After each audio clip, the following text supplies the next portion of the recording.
Welcome to the afternoon session. We've got the briefing on the resource management reform from the expert advisory panel's recommendation. We have Catherine and Olivia presenting this, but Emma.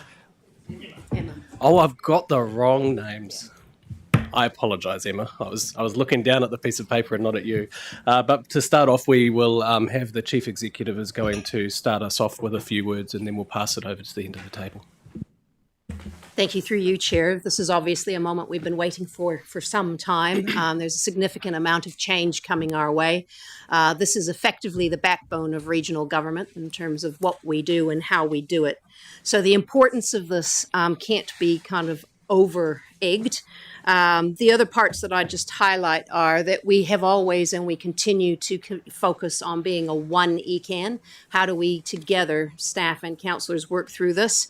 Recognition of our partnership in the process as well, in terms of the 4 PO that we have, and the role of responding to change. In other words, we have to respond to change, and we will respond to change, but we also need to deliver. And for those of you who were here for my start of the year speech, you'll know that that was the message I sent to staff. This can be extraordinarily disruptive, and it can be worrying. My 2 comments are deliver, and we've been here before, we can do it again, but we've got to do it together. So without further ado, I'll hand over to Emma and to Olivia. Thank you. Kia ora koutou, councillors.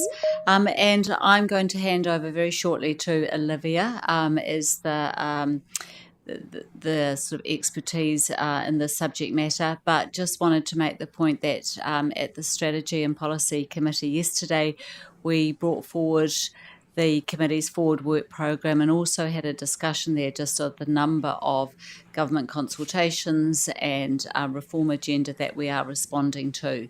And so in that context, we mentioned that really at the critical to that is the update on the RM reform. So that's the focus of today's session, and I'll hand over to Olivia to take us through the presentation. Kia ora koutou, councillors. My suggested approach today, if the Chair is comfortable, is we'll run through the presentation and then we'll turn to any questions and discussions.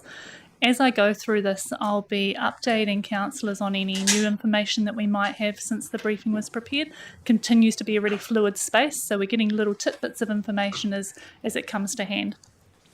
And so we will just start into the presentation.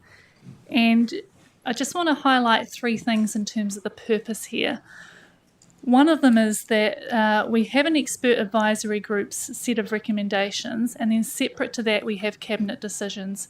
So if you're only reading the blueprint prepared by the EAG, that won't give you the full picture, and that's why we've tried to bring that set of consolidated information together on one briefing.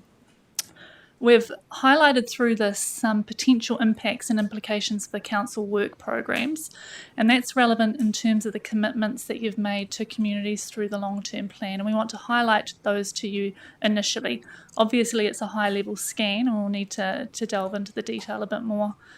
And then finally, going forward, we will be having workshops with councillors on how to develop position statements in response to government change. And so this session really is a bridge towards those future workshops so that we can get some position statements as we start to engage with government.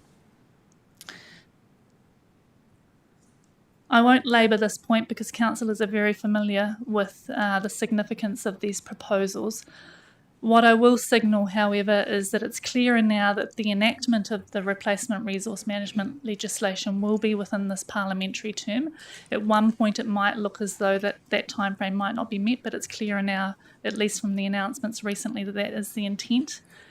And in terms of those, the significance, it does underpin our statutory functions and responsibilities. It does have implications for the long-term plan and commitments. And in terms of the impacts, they are as wide-reaching as you could imagine. They touch on governance, they touch on community voice, outcomes for the environment in our communities, and they also touch on institutional change. And just on that point, it's relevant to note that since the presentation was produced, Cabinet has released their Cabinet paper, and in that they talk about the fact that the Minister for Local Government and the Minister for Resource Management Reform recognise that these changes to the resource management systems will have implications for the form of local government, and that they will be working together to take decisions to Cabinet on what those implications are and what changes might be needed to local government in response. So I just want to highlight that. Councillors will be very familiar with this slide. We put it up every time we talk about resource management and every time it changes. And so in terms of where we are today, what I want to highlight is we're at the point right now where we've had a blueprint release and we've had Cabinet take decisions. And really the significance of this slide are the arrows at the top there. So between now and the end of the year, we've got an annual plan that's out for consultation. We have local body elections in October, and just prior to those local body elections, we'll see draft legislation going to Cabinet for consideration. Then sometime around those local body elections, possibly at the same time or slightly after, we're expecting the bills to be introduced. And so post that, we will be dealing with a new council at that point. So the point I want to make here is it's really critical we understand what our roadmap is to understand these proposals, form some council positions so that we're in a good position to respond to local government, to central government at the end of the year. The other thing is, if we just look out towards that longer time horizon, you'll see that government is intending to enact that legislation in 2026. That's when we'll be preparing for the long-term plan, and the transition will happen very quickly with an implementation in 2027. So again, it's about how do we make sure that we're prepared and ready to respond and recognising those signals from government so that we can enact any change that is required quickly. The third point you'll note is that under review tab on the national direction content, and I'll talk about that on this next slide because we have a bit more information now. So also at the start of the week in the Cabinet paper, it became apparent that government is now looking to split their package of national direction. So national direction being your national policy statements, your national environmental standards, and your regulations. Originally, we expected to see 21 instruments coming out for consultation around May. What we now know is that government will split that program, and we will see a package probably coming out for consultation around April and May, late April, May. We know that because we've had some announcements at the NZPI conference to that effect. And there's two other points I want to make about this package. One is that freshwater remains a priority for the government. We're expecting decisions imminently on the MPSFM. And what we also know from the announcements at the NZPI is that the government is looking to make some shifts in that space. What we've heard is that they are looking to move away from a system that would rely on managing cumulative impacts through consents on a property-based approach. And that's significant if you think about our land and water regional plan. We currently manage the effects of farming through land use consents issued on a property-based approach. The second point I just want to make is that there were also signals in those statements that government is looking to move towards catchment-based approaches and non-regulatory solutions. So those are some of the shifts we are starting to see in that space. And lastly on this slide, I just want to make a point around the distinction between the Phase 2 and the Phase 3. The Phase 3 program of national direction, we're expecting consultation towards the end of the year. And then finally, it's about the distinction in terms of instruments. What you'll see in the Phase 2 program is a lot of changes to national environmental standards. That's significant because it will impact our consenting and our compliance functions once those are passed into law or gazetted. In the Phase 3 program, it's mainly national policy statements, and they have more of an impact on our planning program.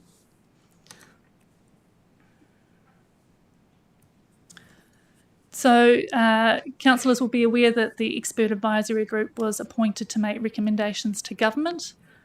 They were instructed with a set of drafting instructions, so they had to provide advice within specific parameters. One thing I would note is that the recommendations in the report are not a consensus position, they are a majority position. A minority report was also produced, and some of the cabinet decisions we're seeing align with recommendations in the minority report. So, for example, some of the proposals around defining the purpose of those acts, and also the recommendations in the minority report relating to treaty provisions. So those are some of the areas that we're seeing differences between members of the group.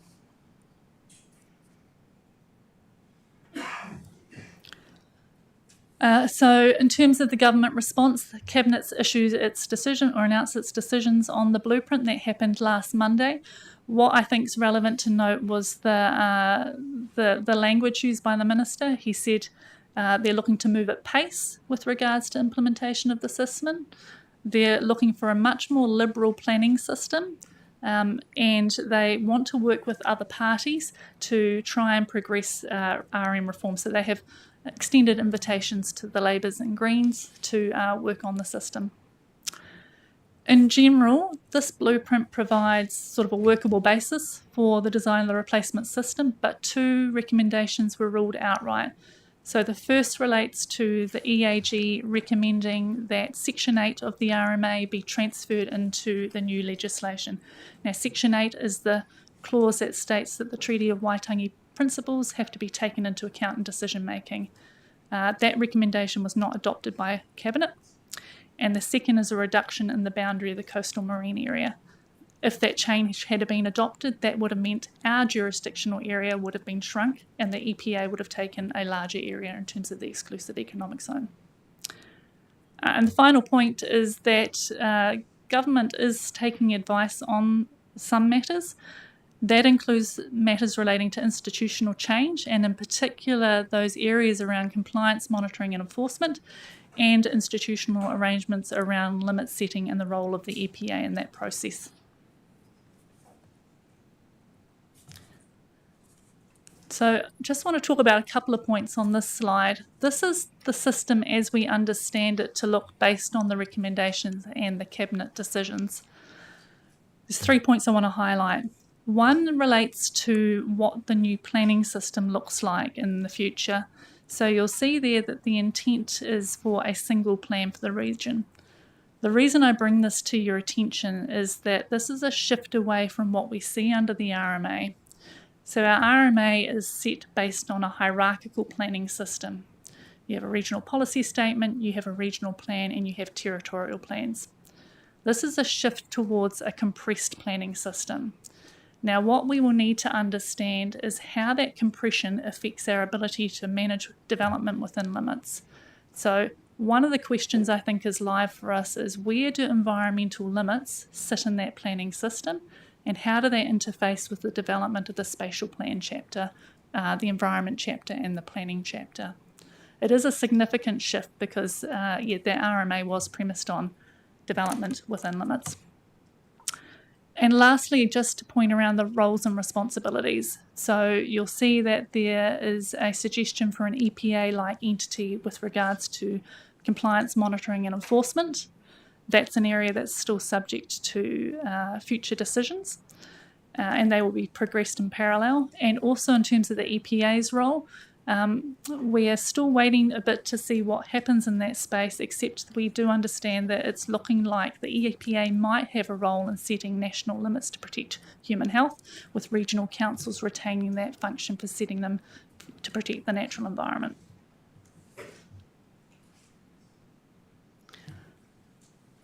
These 2 next slides were circulated to Council ahead of this briefing, and I'm not going to talk about every point, but I do want to focus on a couple of significant areas, or areas where there's been some change. So the first concerns the Treaty of Waitangi provisions, and I'm focusing on that simply in the terms of the significance for Council as a partner. So as I mentioned, we know that Cabinet has ruled out introducing the Section 8 treaty clause into the new legislation, and they will be taking further work in that area. What we don't know at the moment is what more descriptive provisions might look like. So the Minister has stated that he expects that the new provisions will be more descriptive. They will provide more clarity on the role of participants in the system, including Māori and iwi. And we do know that he has stated that treaty settlements will be upheld.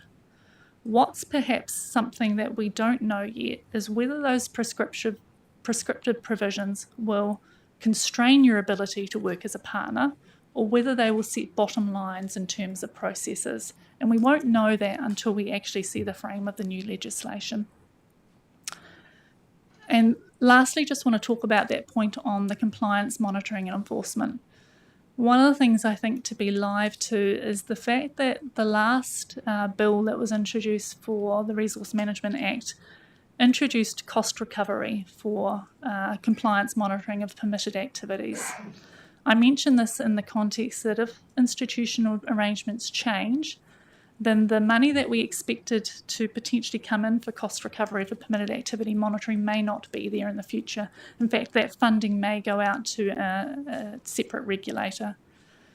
What we also know now is that while the changes to institutional arrangements won't be progressed in these two bills, we will see a separate legislative process go through for these changes. We don't know the timing yet, but we should expect to see that separate.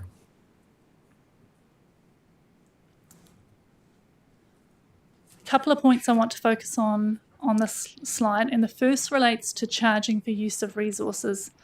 When the initial announcements came out, it seemed to indicate that the government was going to stay with the charging regimes that already exist in the RMA. So that's cost recovery and charging for use and allocation of space.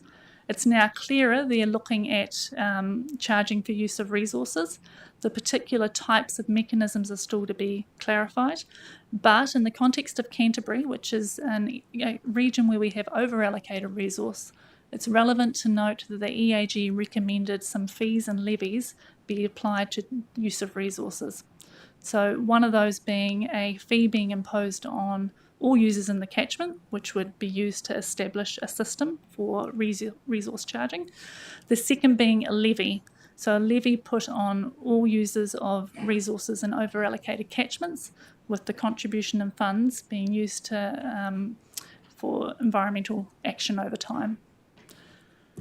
Also in the context of impacts that are more significant, we will see stronger protection of property rights, and possibly it's looking like provisions in place which would allow property owners to challenge council plan provisions if rules impact on the significantly impair land value.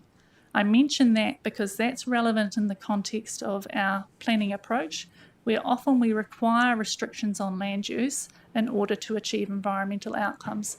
So it's relevant to be mindful to the fact that this may produce a bit of a dampening effect on our ability to control land use if we're subject to legal challenge or compensation. What we've tried to do here is highlight what we consider to be some of the big questions that either we need to keep a watch on as we move forward, or areas where we need clarity from government. So I'll cover them off briefly, but I think in terms of the first big question, which concerns the environment, at least in terms of the drafting recommended by the EAG, what we've seen is a focus on protecting high value areas. What we haven't seen is any goals relating to restoration of the environment. And if we think about our environmental objectives and our community aspirations for the environment, that's an area where we need to understand what impact that might have. I think this will be an area where the government will be looking further into. The other question it raises is, what are the opportunities? So if we can't enable sort of restoration of degraded areas through the legislation, are there other opportunities to do that? And also, what are the opportunities more broadly around social, economic and cultural well-being? In terms of community voice, I understand you would have had your briefing today on the new wastewater standards, and that's really the first signal around standardisation of rules. And the government has indicated that that is going to be part of the new system.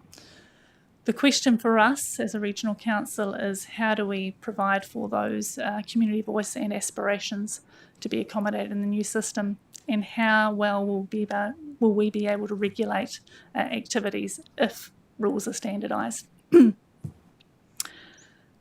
One area that's still subject to quite a lot of uncertainty, I guess, is around the functions and responsibilities. They will be split across 2 different planning instruments, and we don't know exactly what the split will look like or which local authority will be responsible for each. But I would just caution that if we are seeing a reduction in our functions and responsibilities, that could have an impact in terms of our ability to borrow and fund action.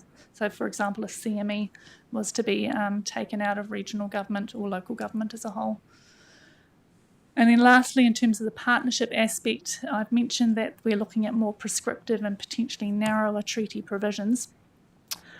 I think that that's particularly relevant when you think about your partnership with mana whenua. As a regional council, your ability to partner on the regional policy statement is because you have discretion over and control over the development of the regional policy statement.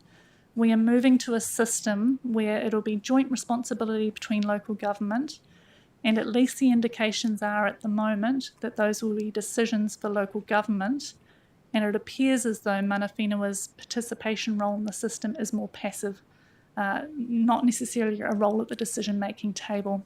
So the question is, what does that look like in terms of impacts going forward?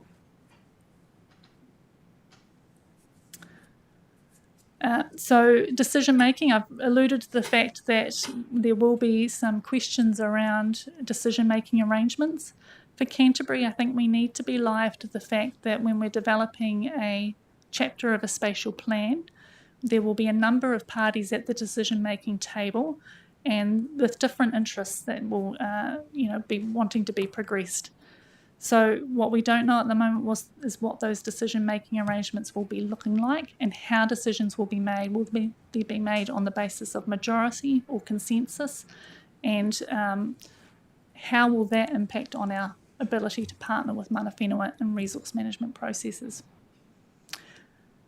In terms of the CME aspects, obviously we're still waiting additional advice, but we need to understand what the opportunities and risks are there. And to give, I guess, some context around that, we do know that policy development, implementation and review are generally processes that you tend to keep together to allow feedback loops. So we have to ask, what are the opportunities and the risks to us if we separate off those different provisions and functions? I've mentioned the property rights one, so I won't talk about that any further. And again, the transition and sequencing is something that we are going to have to be prepared for and move quickly on if we're going to implement the system as intended by government. A question is, how do we take the work that we are doing right now, acknowledge the signals by government, and then work out how to respond in response to this? So these last few slides are just highlighting at a high level some of the impacts and implications. And I think as a first one, we need to recognise that these changes could have impacts for how we work in partnership with mana whenua, particularly in the context of that planning program. I really want to just highlight the last bullet point on that slide, well, the last two. We've committed to working in partnership with mana whenua, and so our focus needs to remain on how we deliver partnership despite legislative change. And really that is the essence of strategy. How do you recognise the obstacles in front of you and take decisions that allow you to dissolve those problems? It's, where are the opportunities here? If things start to change in the regulatory system, where can you partner in other areas that might deliver the outcome that you and your partners want? In terms of annual plan and long-term plan, so we are currently consulting on an annual plan. We do have commitments in the long-term plan around the planning program, and a live question is, how do we respond to what's in front of us in light of those commitments that you have already made? And then looking out longer, we have the LTP process in 2026 and implementation in 2027. So what decisions should we be preparing for, or at least recognising, so that we can set ourselves up to be in the best position possible as we move into those discussions in 2026.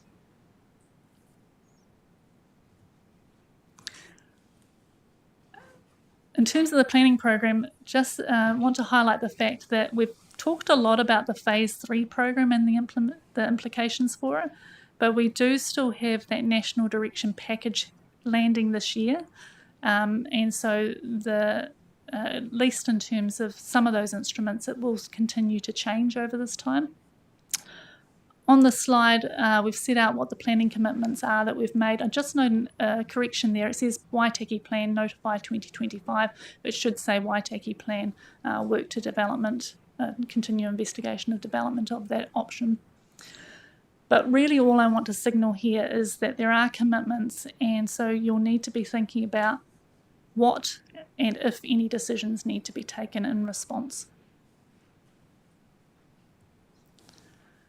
And finally, I just want to highlight what the implications are for our current regulatory functions. So currently, because these are just proposals and announcements, there's no implications for consenting and CME. They will continue along under the RMA. We will see some national direction changes come out this year, and there will be impacts at the point at which that's implemented, but currently no impact as of yet. If they do proceed, there are some opportunities in this space. So reductions in the number of consents required, and we know that that has been a challenge for the council in terms of the volume of the consented activities it has to manage. We may see some changes to the delivery of CME functions, and we also may see changes to how we set environmental limits, and in particular how we might work with the EPA if they have a role in limit setting. But I just want to highlight there are opportunities. There's a lot of opportunity in the space of change for us to improve how we do things.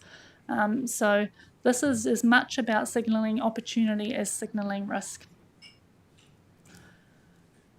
And lastly, I just want to highlight how we've been responding. So our focus immediately has been on communicating what these announcements mean for kaimahi, for elected members, for Papatapi Runanga chairs, and across our sector. So we've been rolling out some comms in that space, and we'll continue to do so going forward. We have future workshops coming up in the next couple of months, and so our intent is to continue these conversations as we go forward, and we will continue to keep you updated as the stuff changes, as we have before. Yeah, welcome to take any questions. Thank you. I think there'll be quite a few questions. I think there will. Before we get into the questions, I really want to acknowledge the work that you have done and your expertise on this, Olivia. It's not an easy thing to get our heads around, and you can see by the breadth of people in the room how important this is to our organisation, and to the words that the Chief Executive said, to the delivery of the outcomes that this organisation wants to achieve. So, your expertise needs to be acknowledged, and so thank you for all the work that you've done there. I'll go to the questions. The first one I've got is from Genevieve, but I have a quick question in relation to the cabinet paper, and you mentioned that there were some institutional changes that the government has signalled through that. I haven't read that cabinet decision, but I do know that they're looking at doing some local government reform work in the middle of all of this as well. I believe that was somewhere like coming in the middle of this year, around when our elections are. Do you think they might slip something in, or have you heard any noises that they may slip something in around this RMA reform and what they're thinking in that space? What we have seen is... You're right. You were on. What we have seen is that signal around the fact that the Minister for Local Government and Minister for RMA reform will be taking further cabinet decisions, and that that might mean institutional change decisions in the context of local government in response to RMA. That's as much as I've seen in the reports at the moment. Might be some questions to take upstairs and find out. I'll start with Genevieve. No, thank you. I too appreciate your analysis and voice on this, because it's quite an unsettling place to sit in. My main concern when I came in here was about the CMA changes, and I'm pleased you actually highlighted that. So just confirming that at this stage it won't be reduced to 3, so it'll still be 12. Okay, thank you. That's my main question. I've got a question from Chair Pauline, but is there anybody else that wanted questions? I was just going to write your names down and then we can get in order. So I've got John after Craig, and then Peter. Do you have anything, Claire? Vicky? And then Grant. Okay, we'll do it that way. We'll start with you, Chair Pauling. Kia ora, Dion, and thank you so much for stepping up today and acknowledging Olivia too. Fantastic work. So nice to hear some announcements in the background. Thank you so much, Olivia, for the work you've presented. I think you've really outlined a really great. While there's some issues that we need to work through, there's also opportunities, and I think that's really important to acknowledge. But also that we've still got a job to do in the interim. And that's a really important thing for our organisation to focus on. I haven't really got a question down. I just really wanted to make a statement that it's yes, that is it. We've got opportunities here, and that's important for us to focus on. I think there are some really good things in the changes, and I'm really keen to see our council work through them, especially in the sort of as we look at scenarios about how things could work. The local government changes that are potentially there are important for us to focus on too. So I just wanted to encourage everybody to, get informed about what we're doing, but also get involved in the discussion so we can work collaboratively to send some good information around the reforms as they keep flowing through. So thank you. Excellent. Thanks, Craig. And now we'll go to John. Thank you, and thank you for the work. I guess a bunch of us had an inclination or understanding of what was coming at us, and there's a whole bunch of things there around resource rentals and I don't want to go into detail today. I guess my first question is looking at the system overview and the single plan for a region and spatial plan and the like, and then comparing that to our planning work program that we have in place. I guess my question either to you, Olivia, or to Andrew is, we will continue to do the science and to understand. Will we be doing that to understand what we might do in the individual plans in our work plan, or do we have the ability to pivot now, given that both to the left and right of us in central government, this idea of a central regional plan as one coming into play? So is there an opportunity for us to pivot a little bit and inform what might be a regional plan as opposed to bits and pieces that we're doing along the way? I know we've got business as usual, but there's a very clear indication of where this will take us.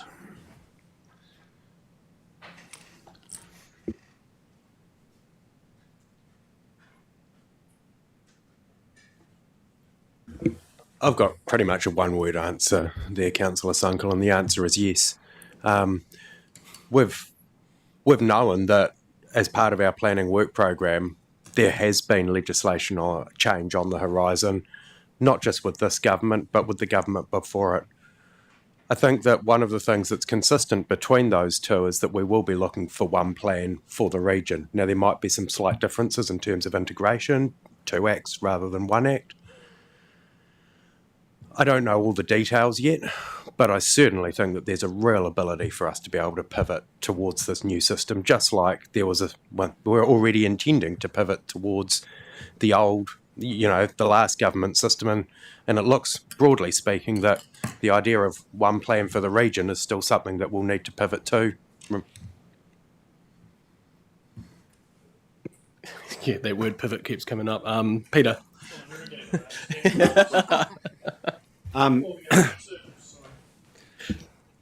So a bit of a comment really, but it seems to me that you've chucked another couple of logs on the fire there, Olivia, and specifically around the Minister of Local Government and Minister RMA reform working together in terms of form, local government form, because of course we've got 1st of September, the big changes have got to be signed off on by TAs in terms of the fresh water, and some of that's slowly coming through. So that'll be interesting. And then of course we had the wastewater presentation. So there's lots of stuff going on. And my question is, do you think that maybe too early to ask actually, that the two ministers getting together in terms of looking form is significant? I think it is, and it's consistent with the signals we've been receiving from government that they are looking both at function and form together. I think what we're seeing now is a bridging of those conversations together, and so I do think it is significant, and we will need to keep a close watch on it to see how those conversations progress. So I guess the challenge is for the Mayoral Forum to be involved in that. We've got a regional planning thing, which I hope that the region is Canterbury. I hope that's right. You don't know what's going to happen, but it seems like the Mayoral Forum needs to step up here and have some conversation with central government, especially the minister, about, what have you got in mind? Yeah, the Mayoral Forum did meet with the Minister for Local Government a couple of weeks ago, and the conversation was heavily weighted around water done well. Obviously, that's straight into the line of sight for TAs at the moment, but this did come up at RMA reform, and he did send us a good signal to go talk to Hamish Campbell. So I think we should all sort of get on to Hamish's case and have conversations with him to see if we can get that conduit to understand what's going on. But the next one we have here is Vicky. Yeah, thank you. There's so much to take in, isn't there? But I do feel like there's actually some really good stuff here, and I can see the intent, and it looks good. So I've got a few sort of questions. They're probably quite techie. Firstly, just in terms of, so the Natural Environment Act is going to set environmental limits for protecting human health, and presumably do those only sit in places where human health is at risk? So, for example, aquifers that we actually use for drinking water, beaches and rivers that we use for swimming, etc. So where humans, there's a relative confidence humans will be exposed. And then, so that's the first question. We haven't seen the detail yet, but it looks like they'll be setting national limits to protect human health across different domains, so water, air, etc. In terms of the application of those, in terms of geographically, not sure at the moment. Yeah. Then in terms of environmental limits, so I think it's fair to say, certainly in my experience, that generally speaking, the environmental limits will be much lower than a human health limit. And so those at the moment, it's looking like from your chart that you set at the brightly coloured one, that would sit with regional councils or possibly with the EPA. But again, why is it being set to the regional level to do that piece? Because just as human health, you can say these are the levels at which you have a risk of certain poor outcomes. The same is true for the natural environment. And so you look at like the ANZAC guidelines for ecosystems, for example, that can be done at a national level. So do you know what's the reasoning behind putting that back to regional councils and not having national setting? It's principally because of local variation in terms of the environment and the sensitivity of the receiving environment, as I understand it, in much the same way that through our local plans we've set localised limits to reflect different sort of volumes of water or receiving environments. My understanding is it's recognising that there is local variation, but also that regional councils have a lot of information and expertise in that area that can be applied to the limit setting process.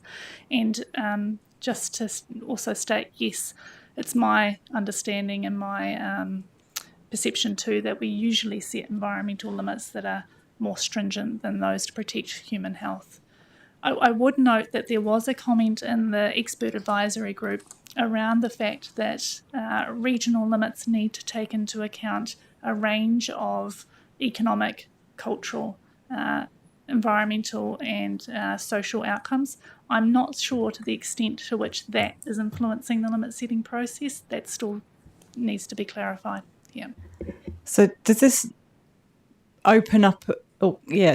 does this open up a risk that just as before when there wasn't an NPS for like 20 odd years for fresh water and weren't good, like the limits, it's very difficult because of all those other factors that get pulled in rather than it being based purely on what's the environmental level at which you don't have a negative effect on your macroinvertebrates or whatever else. So it's a much more nuanced conversation, which starts to pull things back together again into more like an RMA context, where you are actually looking at what are the sort of the various different effects, including human and economic, to set your. So aren't we left with actually the most complicated part of the whole picture? And do we have, still with the risk that there could be comeback and pushback on where we're trying to set, and we could take years to get back to a really knowing where we want to set those limits. Like, do you see that as a risk? I think the extent to which that's a risk will depend on what we see come through national direction. So we have that MPS proposal that will come out later this year. In terms of that question around the risk of will we be going around in circles and sort of setting limits, that will depend a lot in terms of how the system is set up, like the opportunities for challenging limits through the planning process. So it's hard to answer that question without seeing the detail of the national direction that's to come and what the attribute setting system might look like. Yeah. And then in terms of having more permitted activity, so the expectation, I think, must be that there would be a need to monitor permitted activity perhaps more than it has been, because your activity risk to impacting on resources that are used for humans, or other resources like water, the obvious one, and the environment. Those risks don't go away because it's changed in its planning category. Still there. So, and we know in Canterbury, I think it's fair to say the cumulative risks are the ones that have been most difficult and are probably the most in our face now, because a lot of the end of pipe, much easier to deal with, point source has been dealt with largely, not all. Wastewater stuff obviously is partly picking up on some more of that's still there. So, yeah, do you have confidence that with the cumulative effects side of things, and looking at it going more into potentially like voluntary or, people sticking to permitted rules activities and the rules of permitted activities and so on, like, is that opening up a risk that actually we're going to struggle more with more cumulative effects, or what's the risk around that bit? I think it largely comes down to what the limits are that are set in the permitted activity framework itself. As you said, like the fact that it's permitted or consented doesn't change the environmental risk. And then it's the constructs that you put around that permitted activity framework and the checks and balances to ensure that it's being checked up on, that determines risk. What we do know is that the government has suggested a stronger focus on compliance, monitoring, enforcement. The question for us is, what is our role in that system going forward, and what would that look like, and what are the tools that we might use to do that if that happens as well, or whichever entity it is. Yeah. I think we've got Grant next, and then David. Thanks, Olivia. Look, it's the blueprint's really interesting reading. I've only read a little bit of it, mainly the spatial planning chapter. But I think there's opportunities for us, and obviously there's some concerns and a different way of managing things. A reading in those decisions that have been made by Cabinet already, obviously the regional policy statements will be eliminated and partly replaced by the spatial planning. And I think there's the work we've done on our RPS indicates to me that we do have a strong spatial planning element within that document now anyway. So it's not all lost. A question I've got is to do with on the page 11 about charging for use of resources, and there's a levy being applied. Is that implying that there will be a charge on water consumption? Potentially. So it could be potentially a charge levied on, not water consumption, but possibly pollution. It could be a charge there.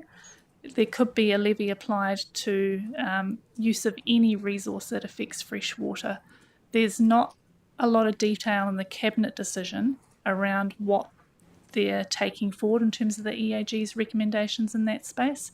But what we do know is the EAG talked about a levy to for use of resources in over-allocated catchments. And generally, I think the natural place that people go is into that freshwater space here. Is that all for you at the moment, Grant? Sorry, just get the right question. The question of our LTP 2026, and when you look at the proximity to the general election, and who knows what happens there, is it possible that we don't actually look at an LTP until after the 2026 general election, and that we just look to our current LTP and work on year 4 and 5 and undertake any targeted changes that might be required in the meantime, so it's not a full LTP replacement? Is that something that's feasible? Can we do that?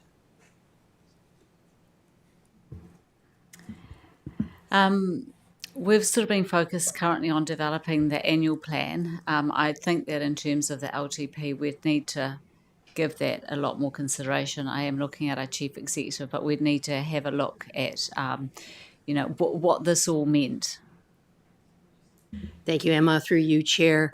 You'll be aware that local water done well when the amendments and changes were made. There were questions about whether councils undertook LTPs, were given options and choices. So it really depends on the impact upon us. There is quite a clear expectation that we deliver quickly, and an expectation that the LTP, the next one that we do, is skinned to deliver this.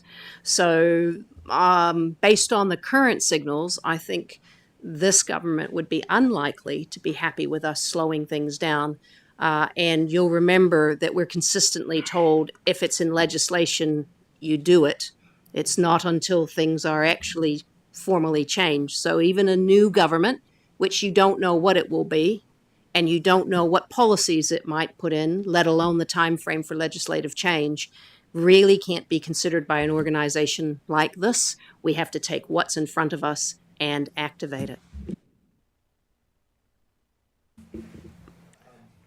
Just sort of a final question. I mean, there's lots of questions really, but in the spatial context of the planning for spatial context, not only in a regional sense, but working with TAs or whatever to develop more bespoke subcatchment planning, for example, that involves potentially the farm environment plan process that we've already talked about, which is highly consented at the moment. But if there's more permissive activity within an environment, within a catchment-based approach for individual farmers or whatever within a catchment, is that something that you see that's potentially comes out of this thing here, and that we are less consenting, more permitted, but within the context of a catchment management sort of solution? I think that very much aligns with some of the signals that we are seeing from government. If you line up the fact that they're talking about moving away from property-based consents, they're talking about adoption of catchment-based solutions, and we know that there's ongoing discussions around the farm plan system. There are signals there that suggest that that is sort of the direction of travel.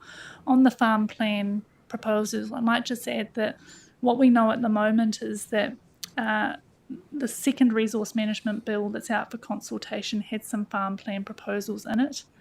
That bill really needs to go through the parliamentary process and be completed before we see what comes out of the redesigned farm plan regulations. And hence, I think that's why we don't see the phase 2 package at the moment specifically commenting on farm plan proposals. We're waiting to see what happens in that space. David. Thank you for a great report today. It was certainly enlightening to see the advisory group's recommendations, government's response, and then how it might impact on us. I just wanted to focus probably on the consenting side of things, where that issue has been a major one for Environment Canterbury for a long time, clearing backlogs and getting out of that criticism that we're slow to process, etc. I suppose going forward, what I'm interested in, and I go back to a couple of days ago when we were presented with some information of our consenting program going forward, and there is a huge spike out of sort of 28 to 30. So what I'm interested in really is the impact on this organisation should things track as the way we are being told at the moment, what impact we are going to have on our consenting program going forward. I don't expect an answer right now, but that's something I certainly would like to see, how we are going to track going forward with our consenting program. I have the feeling that this could be a positive outcome for us and perhaps reduce the pressures that we have on consenting, but I'd certainly like some sort of a paper going forward just showing us the pros and cons of the government's move in this area and how it may impact on our organisation. Thanks, David. There's a couple of councillors who haven't asked any questions. Councillor Byrne, do you? Davies? Mackay? Thank you, through your chair. Thanks for the presentation. I'm trying to get all over this, but I'm trying not to worry myself about digging into detail until we actually have a reason to, or have more detail put in front of us and have reason to be concerned or otherwise. But generally, I'm really supportive of the direction that we're travelling in, and it's pretty consistent with the previous government. I suspect we're going to see some of the old stuff tuned out again that the previous government worked on. That's my gut feeling. For the areas that I'm particularly interested in, it's around the freshwater farm plan, catchment work, what that sort of looks like in reality in our provinces, because I think that's the core function that we do here and the impacts that we have on the environment. So for me, it's very much a space that I'll be watching in and be interested in. Thanks, Claire. Councillor Ward. Firstly, I'd like to thank the staff for bringing this paper to us today. I mean, it's a space that I've been following with interest for a long time, and like Councillor Mackay's just alluded to, it's you haven't got too many questions. It's just where to from here, I guess, and I'm quite excited about the space and especially outcomes around freshwater outcomes and also around the consenting process going forward. Thank you. Councillor Deitcher, have you got anything you wanted to ask or add to this? Yeah, I'm fine, thank you. All good. Olivia, I do have one question. This is so quite huge, and it's really hard to pick on all of the different moving parts that are going on at the moment. But what are some of the things that we as a council can influence in the next small little while as these bills are being developed? If there's any influence that we're ever going to have in terms of the design of the system and the maintaining the outcomes that we have come to expect, where would we focus our attention at this point in time? I think it's probably on those core, what I call system level components. So I think about things like your functions, roles and responsibilities, governance arrangements, decision making, environmental limits, specifically in the context of this council's functions, community voice. I think it's those components, and CME, so the regulatory aspects, consenting and CME. Those would be, for me, probably the big areas. And then probably also considering that in the context of a potentially changing local government system with constraints on funding. So thinking about all these changes and how you deliver that going forward. And I think through the future workshops that we'll have, that's possibly some of the areas where we should be looking in the system. There's a lot there. It is. There's a lot there. I was trying to write it down. I didn't even get it all down, so I might have to look at the video again. But thanks for that. I think that's probably stirred a couple of other questions here. But just on one of those, this is the cabinet decisions in the EAG report. One of the pieces that I found really interesting here was the criteria for setting the management units, which is in part of the NEA.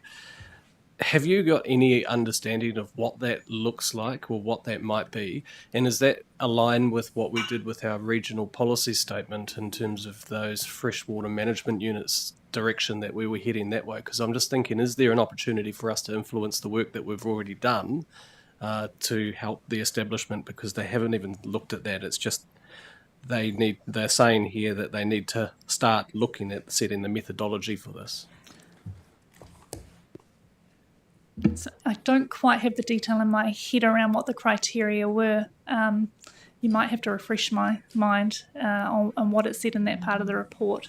Oh, this one was around the agreed limits to protect human health would be set nationally, and limits to protect the national environments would be set by regional councils following a set methodology, and they haven't established what that set methodology is. So that's why I was saying, is there an opportunity for us to influence, given that one of the methodologies that they're talking about is setting the management units, and in our regional policy statement, that was the direction that we were looking at moving. Yeah.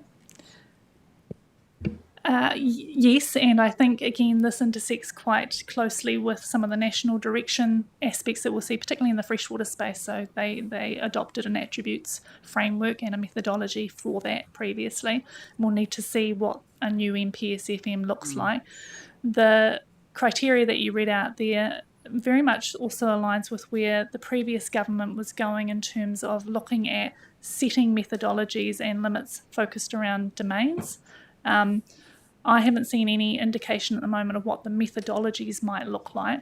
What there was in the expert advisory group's report was a recommendation that an EPA be set up and that they develop a centre of excellence to work with regional councils on the development of methodologies for setting limits at the regional scale. I think at the moment it's probably more just a headline statement, and I'm not sure that it's been worked through yet to know exactly what that would look like. But it is an opportunity, I think, for the council, given the expertise we have in that area. Absolutely. Well, I think that's one area that I see that we could have a say in helping not lose all the work that we've already done, which is what I'm really conscious about. John, I think you had another question. It was, you've pretty much covered it, I think. I was just, the process for influencing the process, double down on words, what can we achieve now as opposed to what we might be able to achieve once it gets to select committee or the like. So, how early do we start trying to influence things that we might like to see in the fleshing out of those things, and what opportunity? There's no time like the present, I would say. So I think as soon as we can do that, and that's where some of those workshops will be focusing. If we leave it too late, the opportunity is lost. And we also know that the extent to which we can influence at a submission process is very small. So, the opportunity, I think, is now. Yeah, that's good question, John. Grant? Yeah, just quickly, I mean, an issue that's potentially a bit of a concern is the standardisation of implementation or whatever across the country. And when we have such, even just in Canterbury, a hugely diverse landscape, diverse conditions. So to me, that's putting that message across, I think it's going to be really important. And it may be that the regional sector comments on that as well, that and even the local authorities, because otherwise the whole spatial planning thing and how that's reacted isn't actually going to work all that well, I don't think. Thank you. The briefing was to 2:15. We did have time until 2:45 was set aside. But have we got any other questions from the councillors? I think it's we'll go do a closing comment, but I think it's because it's so big, it's quite tough to take in for a lot of people. But we do have a lot of time in next subsequent briefings to start to go through a lot of the detail and how it really does impact on what we do as well. I think, Claire, you had one more? Well, it was just getting some clarity around how frequently we were going to be updated. Are we scheduling in some slots? Because obviously it's a moving feast, and it would be nice to, if we didn't have the opportunity to have a briefing like this, to have some sort of mechanism where we can be kept updated as soon as we know. I mean, some of us will probably keep across it, but I think it's helpful if everybody's getting the same information. So just thinking about that. Yeah, 100%. And it is going to be coming through Vicky's committee as well. The regular updates on RMA reform will go through there, but there will be other briefing opportunities. John? I mean, just we've gone pretty high level today, but in my mind, for me, there's a whole lot of granular things. I said resource rental, allocation models, a whole bunch of things that we need to have a conversation about and have a position on what it means for us in Canterbury as opposed to what it might mean somewhere else. So, yeah. I guess the point is, when do we get to some of those granular ones? Because there will be challenges across the table as to what we believe and think and the like, and where does our position end up. So, yeah, just those things in my mind as we drop down and try and influence back into central government. I think that's going to come next week, and I believe you've got some closing words that you were going to say in that respect. Or maybe not. I'm not sure. Yeah, no. I would just like to make a couple of closing comments. Firstly, just thank you for the acknowledgement of the efforts of staff. That means a lot to us. And secondly, our commitment really is to bring you really good advice and analysis of what this means to the council, so that it really helps you in your decision making. So that's our commitment to you, to keep you as really well informed with good advice. And I think that's the opportunity for us to form some good positions and use every opportunity that we do to advocate and influence in the space, as well as knowing that we've got a program of work to deliver. Excellent. Thank you very much. I think we will leave it at that. Thank you again to all of the staff who have been involved in this work. It is incredibly important to the work of this council. And as the Chief Executive said again, we do need to keep delivering on our outcomes. And there's a whole lot of work that we will continue on doing, as well as trying to work out how this works and what the future looks like. So again, thank you very much. Who's on the karakia? And we'll just do a closing karakia. Who wants to do one? Can anybody do one?